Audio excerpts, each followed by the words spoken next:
बिहार की राजनीति में आज एक बड़ा राजनीतिक घटनाक्रम देखने को मिला। मुख्यमंत्री नीतीश कुमार के बेटे निशांत कुमार ने औपचारिक रूप से जेडीयू की सदस्यता ले ली। पटना स्थित जेडीयू दफ्तर में आयोजित कार्यक्रम के दौरान पार्टी नेताओं और कार्यकर्ताओं ने उनका जोरदार स्वागत किया। इस मौके को पार्टी के भीतर एक नए राजनीतिक अध्याय की शुरुआत के रूप में देखा जा रहा है। जब निशांत कुमार जेडीयू कार्यालय पहुंचे तो वहां मौजूद कार्यकर्ताओं में उत्साह का माहौल दिखाई दिया। समर्थकों ने तालियों और नारों के साथ उनका स्वागत किया। पार्टी कार्यालय में बड़ी संख्या में कार्यकर्ता और नेता मौजूद रहे। निशांत कुमार ने मंच पर पहुंचकर पार्टी के वरिष्ठ नेताओं का अभिवादन किया और उनका आशीर्वाद लिया। बताया जा रहा है कि निशांत कुमार ने शुभ मुहूर्त में जेडीयू की सदस्यता ली। पहले उन्हें 1 बजे की सदस्यता लेनी थी, लेकिन शुभ मुहूर्त को देखते हुए निशांत ने 1:30 पर जेडीयू की सदस्यता ग्रहण की। माना जा रहा है कि निशांत कुमार का राजनीति में आना बिहार की राजनीति में एक नए दौर की शुरुआत हो सकती है। अब सबकी नजर इस बात पर है कि राजनीति में एंट्री के बाद निशांत कुमार की क्या भूमिका रहने वाली है। तो आपको बता दें कि आज बिहार में एक नए दौर की शुरुआत हुई है। आज बिहार में एक नए दौर की शुरुआत हुई है। नीतीश कुमार के बेटे निशांत कुमार ने जेडीयू की सदस्यता ली है। अब आगे ऐसा देखना होगा कि वो किस तरीके से, जैसे उनके पिता राजनीति में लगातार सक्रिय थे और उन्होंने बिहार को जिस तरीके से संभाला हुआ था, क्या निशांत कुमार भी बिहार को उसी तरीके से संभाल पाएंगे? क्या वो अपने पिता के पद चिन्हों पर चल पाएंगे? इस पर तमाम जानकारी देने के लिए हमारे साथ हमारे सहयोगी ऋतिक ठाकुर जी जुड़ गए हैं। ऋतिक, क्या कुछ तमाम अपडेट है? उन्होंने जेडीयू की सदस्यता ली है, वहां पर माहौल क्या है दफ्तर का अभी? ऋतिक करने मात्र की देर थी, क्योंकि वो कहीं ना कहीं थे तो पार्टी के अंदर ही, क्योंकि बार बार ही कहा जाता था कि निशांत कुमार पॉलिटिकल एंट्री कब लेंगे। तो एक एंट्री कराने के लिए एक सॉफ्ट लॉन्चिंग का जो काम है निशांत कुमार ने आज किया है। नीतीश कुमार अब क्योंकि बिहार के मुख्यमंत्री का पद छोड़ रहे हैं, राज्यसभा सांसद का पद वो अब संभालना चाह रहे हैं। अब ऐसे में सवाल कई सारे खड़े हो रहे थे कि आखिरकार निशांत कुमार अगर आते हैं तो वो क्या काम करेंगे, उनके हाथ में कौन सी जिम्मेदारियां दी जाएंगी, क्या जब कैबिनेट ब्रीफिंग होगी उसके अंदर नीतीश कुमार के जो बेटे हैं निशांत, उनको मुख्यमंत्री का पद दिया जाएगा, कौन सा मंत्रालय दिया जाएगा, मुख्यमंत्री कौन होगा, और अब ये जो नया मंत्रिमंडल होगा ये किस तरीके से काम करेगा, क्या कार्यप्रणाली रहेगी, किस तरीके से जो नीतियां हैं उन पर बातचीत की जाएगी। तो अब ऐसे में आज जब उन्होंने सदस्यता ग्रहण कर ली है तो ये साफ संदेश है अब कि जेडीयू के अंदर जो नीतीश कुमार ने काम किया था, क्योंकि जब उन्होंने संबोधन दिया निशांत कुमार ने आज, तो उन्होंने कहा कि मेरे पिता ने 20 साल में जो कुछ किया है उसको आप जरूर याद रखिएगा। उन्होंने जो भी चीजें दी है मैं उन्हें आगे लेकर के जाऊंगा। यानी कि जदयू के उत्तराधिकारी की बात 2025 में बार बार की जा रही थी। नीतीश कुमार के लिए बोला जाता था कि वो मानसिक रूप से स्वस्थ नहीं है, तमाम सारी चीजें होती थी। तो अब ऐसे में बार बार उत्तराधिकारी की बात होती थी। तो ये नीतीश कुमार के बेटे का आ जाना एक साफ तौर पर ही बताता है कि शायद अब नीतीश कुमार के बाद निशांत कुमार जदयू की कमान संभालेंगे। उपेंद्र कुशवाहा माफ कीजिएगा, उमेश कुशवाहा जो कि पार्टी के प्रदेश अध्यक्ष हैं वो वहां मौजूद थे, संजय झा वहां पर मौजूद थे। सभी लोगों के साथ बैठकर ये सदस्यता ली गई है।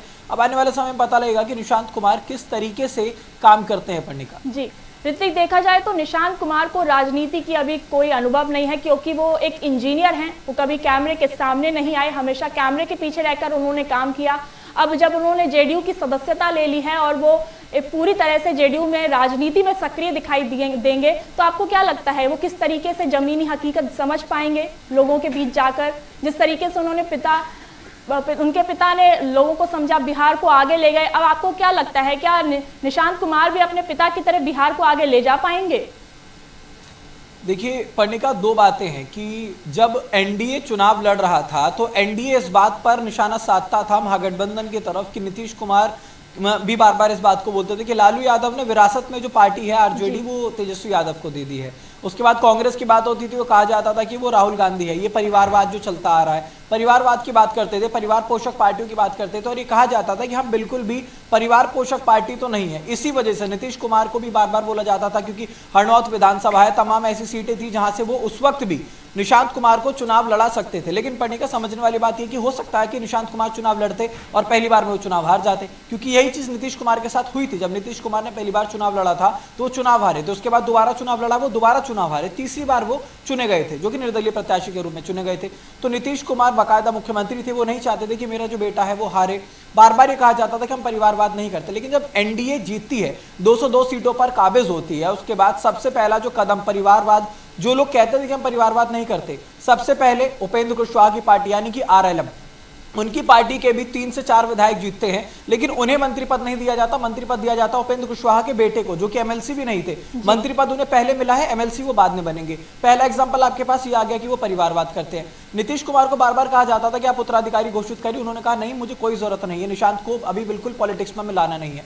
ये एक पूरा जो समीकरण बन रहा था ना, पटना से उठकर जो संजय झा दिल्ली आते थे, उसके बाद ललन सिंह दिल्ली पहुंचते थे, उसके बाद यहाँ सुमेश कुशवाहा आते थे, फिर अमित शाह उठ करके बिहार पटना आया करते थे। तो ये सारी जो बिसात थी वो पहले से बिछाई जा रही थी, उसी का ये पूरा नतीजा था। तो जो उनका सॉफ्ट पीआर एक तरीके से जारी था काफी टाइम से, आपने भी देखा होगा कि बीच बीच में उनकी कई तरह के वीडियो सामने आती थी। ये जो सॉफ्ट पीआर चल रहा था, इसका मतलब पहले से ही तैयारियां थी उनको राजनीति में लेकर आने की। हाँ पड़ेगा, इसमें कोई दो राय भी नहीं है कि उनको लाना था, क्योंकि हम देखते हैं ना राजनीति की अगर हम बात करते हैं तो negative publicity is also publicity. हर तरीके की जो पब्लिसिटी होती है ना वो राजनीति में काम कर होती है। अब निशांत कुमार की हम बार बार बात करते हैं तो निशांत कुमार से चुनाव के समय पूछा जाता था, आप चाहे कल्याण बीघा जो कि नीतीश कुमार का गांव है वहां चले जाइए, या फिर नालंदा, हरनौत, तमाम जगहों पर जब वो बात होती थी तो निशांत कुमार जिस तरीके का बयान देते थे कि हमें पता है हमारे पिताजी तो मुख्यमंत्री बनने वाले, हमें पता है, हमें पता है, ये एक तरीके का सॉफ्ट पीआर था। वो चेहरा जो था वो बिहार के लोगों को दिखाना था कि ये निशांत कुमार हैं जो कि नीतीश कुमार के बेटे हैं, और हो सकता है आने वाले समय में ये राजनीति के अंदर एंट्री ले ले। क्योंकि बहुत छोटी सी बात है, अगर नीतीश कुमार अपनी पार्टी छोड़ करके वो राज्यसभा जा रहे हैं तो अपने पीछे ऐसा नहीं है कि वो सिर्फ कार्यकर्ताओं के दम पर वो पार्टी छोड़ देंगे, उन्हें किसी ना किसी को वहां पर रखना होगा जो कि उन्हें लगे कि हाँ भाई ये मेरे लिए एकदम मजबूत है। तो अपने बेटे को वहां पर रखे गए जो कि पार्टी कमान संभालेंगे, जैसा कि उनके पिता कहेंगे वो उस हिसाब से वो काम करेंगे। पढ़ने का देखिए, खबरें तो ये भी है कि निशांत कुमार को अगला डिप्टी सीएम बना सकते हैं बिहार का, तो इस पर आपकी क्या राय है? देखिए, उप मुख्यमंत्री का जो पद होता है, सबसे पहले बात यह है कि मंत्रालय बहुत तरीके के होते हैं। आप वित्त मंत्रालय देख लें, गृह मंत्रालय देख लें, आवास प्रबंधन की बात कर लें आप, या फिर अगर बात करें हम, तमाम अलग अलग तरीके के जो विभाग होते हैं वो दिए जाते हैं। लेकिन उप मुख्यमंत्री का पद ही कहा जा रहा है क्योंकि एक जो है जेडीयू के हाथ में रहेगा, मुख्यमंत्री हो सकता है बीजेपी का हो, क्योंकि हालांकि बीच में दावा ठोका जा रहा था कि चिराग पासवान भी हो सकते हैं। अब उप मुख्यमंत्री बनाने की बात चल रही है और ये चर्चा बहुत तेज है। ये कहा जा रहा है लगभग कि 90 से 95% ये तय है कि नीतीश कुमार के बेटे निशांत उप मुख्यमंत्री बनेंगे। लेकिन अब ये कुछ समय बाद जब औपचारिक ऐलान होगा तभी होगा, क्योंकि राजनीति में कुछ भी जो है वो फिक्स नहीं होता है। 11th आवर में कुछ भी चेंज हो जाता है पढ़ने का। जिस तरीके से आपने अभी चिराग पासवान का नाम लिया, तो यहाँ से मेरा एक और सवाल कि चिराग पासवान ने जिस तरीके से अपने पिता की विरासत को आगे बढ़ाया, लगातार वो केंद्र में भी आए इससे, तो क्या लगता है निशांत कुमार जो है क्या वो भी अपने पिता के पद चिन्हों पर चल पाएंगे? क्या वो जेडीयू को एक नई दिशा में ले जाएंगे अब आगे?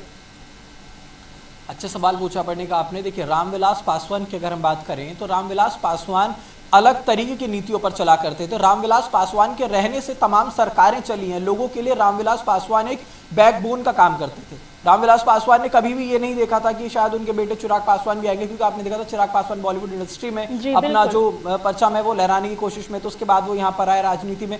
आपने देखा होगा कितनी उठापटक चिराग पासवान ने की है, तब जाकर के आज वो केंद्रीय मंत्री के पद पर बैठे हुए हैं। हालांकि वो आज भी कहते हैं बिहार फर्स्ट, बिहारी फर्स्ट वाली पॉलिसी पर मैं काम करना चाहता हूं। लेकिन निशांत की अगर हम बात करें, निशांत ने अभी तक कोई राजनीतिक बयानबाजी भी नहीं दी है निशांत के लिए, क्योंकि जैसा कि अभी आप भी बता रही हैं वो राजनीति से बहुत दूर थे। अब ऐसे में देखना ये होगा कि अभी क्योंकि शुरुआत है, हमें ये लग रहा था कि उपेंद्र कुशवाहा के बेटे एकाएक एंट्री ले रहे हैं, वो कैसे करेंगे, वो भी पेशे से पहले नौकरी चाकरी वाले थे। अब थोड़े समय बाद जो है, क्योंकि बिहार की राजनीति की अगर हम बात करें वो एकदम अलग है, वो इंसान का कायाकल्प कर सकती है 1 महीने से 6 महीने के अंदर। तो अब ऐसे में निशांत कुमार किस तरीके की भूमिका निभाते हैं, किस तरह की बयानबाजियां करती हैं, किस तरीके की डिसीजन मेकिंग लेते हैं, उसके बाद ये पता लग पाएगा कि क्या निशांत उस चीज को आगे लेकर जाएंगे।